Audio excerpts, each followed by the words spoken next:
I call upon Professor Peter McKiernan of the School of Management.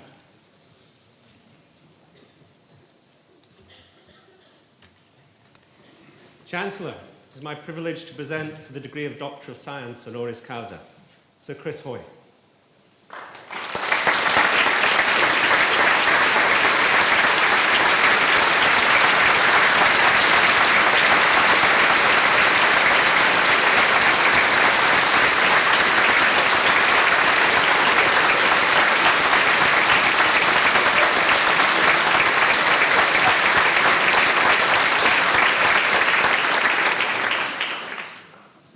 Chris Hoy is the most successful track cyclist that the world has ever seen.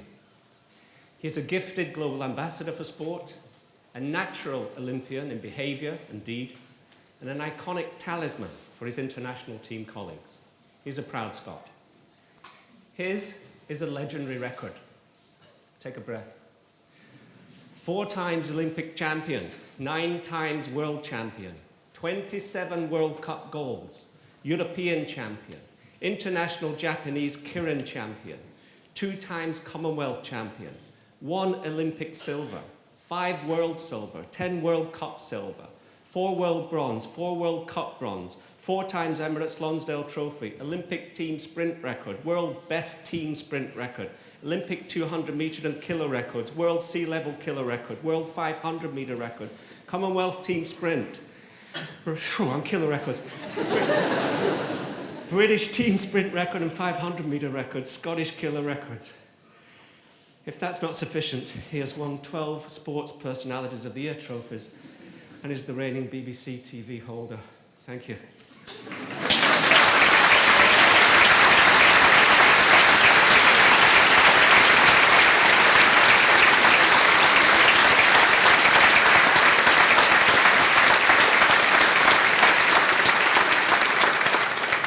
Now, Chris was born in Edinburgh in 1976, and it didn't take him long to get into competitive cycling. Inspired by the stunts in Spielberg's '82 Oscar-winning film E.T., about the repatriation of an alien botanist, Chris implored his parents, Carol and David, to buy him a BMX. From the age of 7 until 14, he raced these medicine machines across 2 continents, becoming Scottish number 1 and British number 2. As ever, his parents, who are here today, were close to the trackside, supporting with gentle wisdom when he won, rather than with damning criticism if he lost. Perhaps this family value explains Chris's endearing modesty in victory and graceful magnanimity in defeat. Traits that remind us of that other record-breaking and divine flying Scot, Eric Liddell, celebrated in Hudson's '91 Oscar-winning film Chariots of Fire, whose opening scenes were shot on our West Sands here in St Andrews. So I suspect that Hoy's heroics are certain to grace the Oscar-laden screens of our future.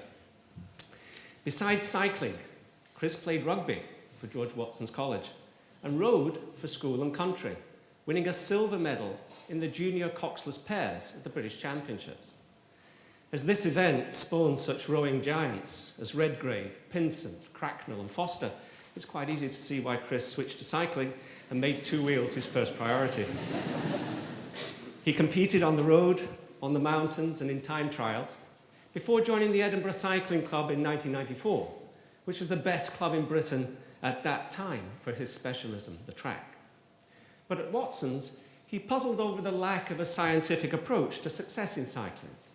And from 1994 to 1996, he read mathematics and physics here at St Andrews in a search for some answers, before transferring to Edinburgh with a B.Sc honours in sports science in 1999.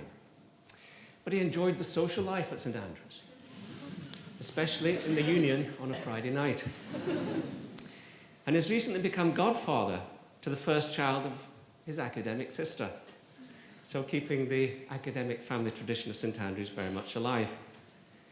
He received a full Athletic Union Blue as a Béjon, and in his 2nd year, he was our Sportsman of the Year and selected at the same time for the British national cycling squad.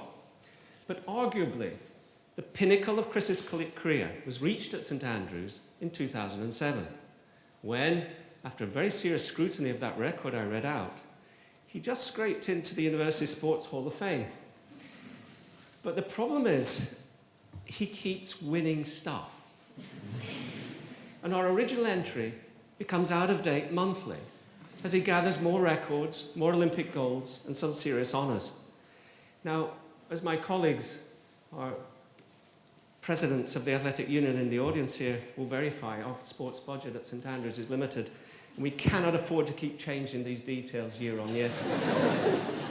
These achievements, Chris, have just got to stop. We're already very impressed. Now, sporting heroes can make winning look quite easy by crushing weak opposition. But Chris has faced very tough opposition in his career, like Tournon, Ciro, Bourgain, Bourget, and Kirsten.